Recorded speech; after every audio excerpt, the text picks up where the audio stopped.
Welcome to Aha Math and Science. In this episode of Market Impulse, I'll be discussing how the market performed in the past week, basically the first week of September, and then try to make projection about what may happen next. So here's just a quick summary of how the major indices fared in the past week. As you can see, everything is kind of was kind of in the red. And the SP 500 was down about 1%, and the Russell 2000 was actually down more than 3%. And at the same time, the VIX jumped about 6%. And also, what is really interesting is the 10-year Treasury yield. So, in the week before this past week, it was actually down about a few basis points, and then in the past week, it was actually up about like 9 basis points. And that's actually interesting, and we'll have more discussion about that just in a little bit. So let's actually kind of dive into the details of how the market performed in the past week. So here's a plot of Russell 2000 versus SP 500. As you can see, the SP 500 was down about 1%, but it's actually quite surprising that not Russell 2000 or the small caps was down more than 3%. It pretty much erased all the gain it had in the previous week. So it's really kind of obvious that this is definitely not a very good week, for the past week. But in this video, we try to argue that actually this does not really kind of change the uptrend and in the coming weeks and months, and we will just kind of try to explain that from a few different angles.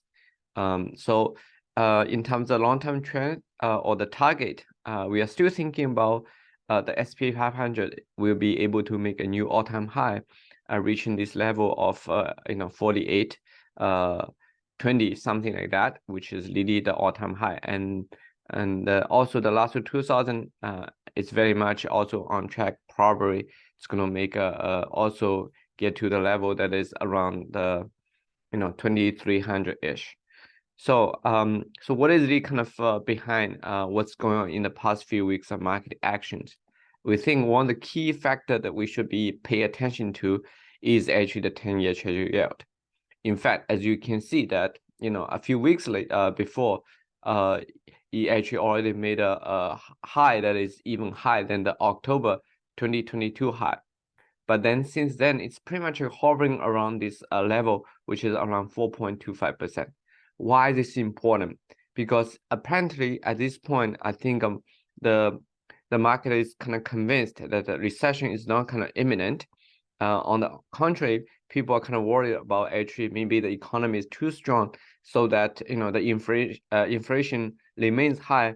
Therefore, the Federal Reserve has to kind of hike rates even more, or even like stay at these levels for extended period of time.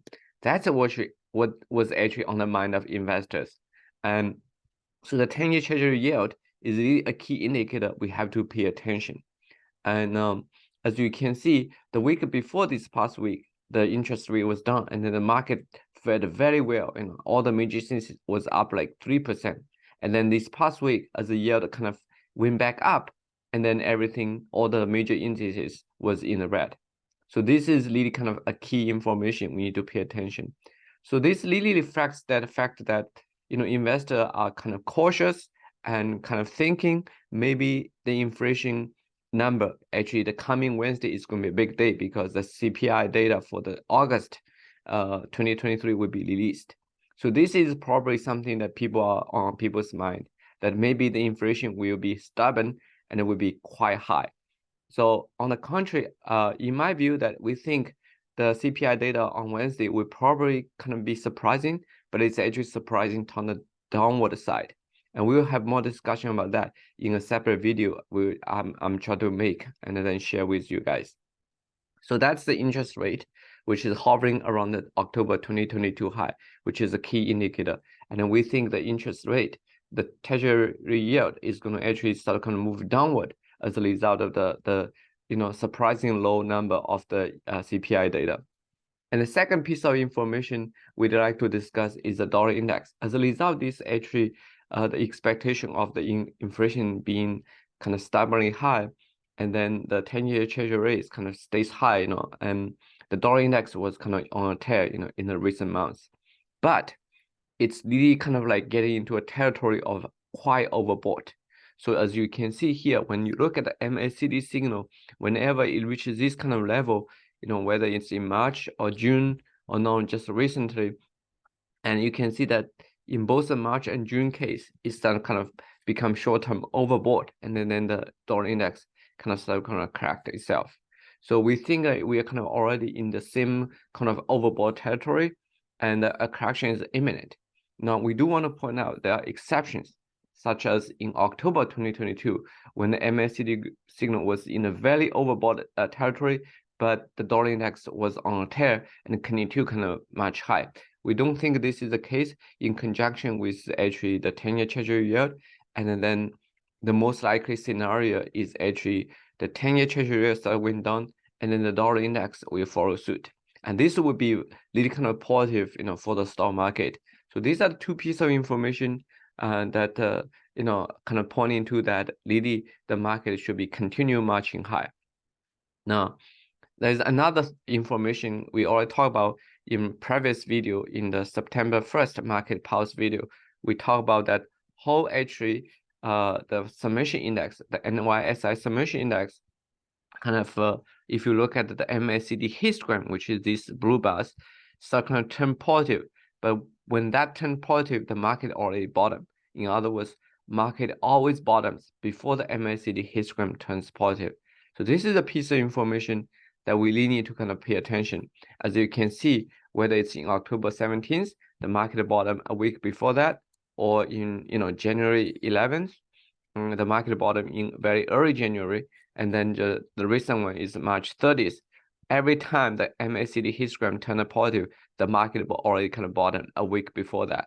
So now we are in a scenario here when actually, I think a week ago I made a prediction that the MACD signal is going to turn positive, and indeed it did turn positive on September 7th, and we think the market already bottomed, and somewhere actually kind of in late August. So that's already provides another kind of indication that the correction is over. The market will continue to march high. And what happened last week is simply a pullback, a small pullback, and it's just kind of necessary. And in terms of kind of the performance, because that the Russell 2000 had a really kind of like a quite kind of underperformance in the past few weeks. So there will be more catch-up work to do for the small caps for the Russell 2000. Therefore, it's really kind of a perfect time for people to kind of enter position price into the small caps. So, and the final target, when the SP 500 is going to make a new all-time high, the Russell 2000 will be kind of getting to the 2300 level. And we also look at another key indicator, that's the ratio of a small caps to the larger caps, which is kind of very interesting and shown at here. We point out that we kind of really at this support line, and on July 6th, it almost kind of broke down this support line, but it was kind of just a little bit high than the low that it made on March 18th, 2020. So now here we are back again to this low level, which is actually a low that it made on just this last Friday, September 8th, and it reached a ratio of 0.4154, which is even lower than the July 6th low of 0.4176. But this one is still slightly high than the low it made on March 18th, 2020. So we think it really kind of, at least for now, it's really kind of at a level that is very critical. And if our kind of thesis, our analysis is right, then it should actually start rebound sharply, and then therefore, bring the Russell 2000 a strong outperformance over the larger caps, the SP 500. So this is really kind of interesting time, and I hope you have enjoyed this video and find information presented here interesting. In summary, this is really a market that shows a lot of strength, and I think that towards the year end, it can be quite some rally, ahead, just really nice opportunity, perhaps, to enter position, especially in the small caps. So again, if you have not subscribed to this channel, please make sure to click the subscribe button, and also please make sure that click the like button, and your support really kind of motivates me to make more videos like this one. And in the coming video, I like to share my analysis about how I think the inflation number on this Wednesday will be quite surprising to the downward side. And please stay tuned. Thanks again for your support.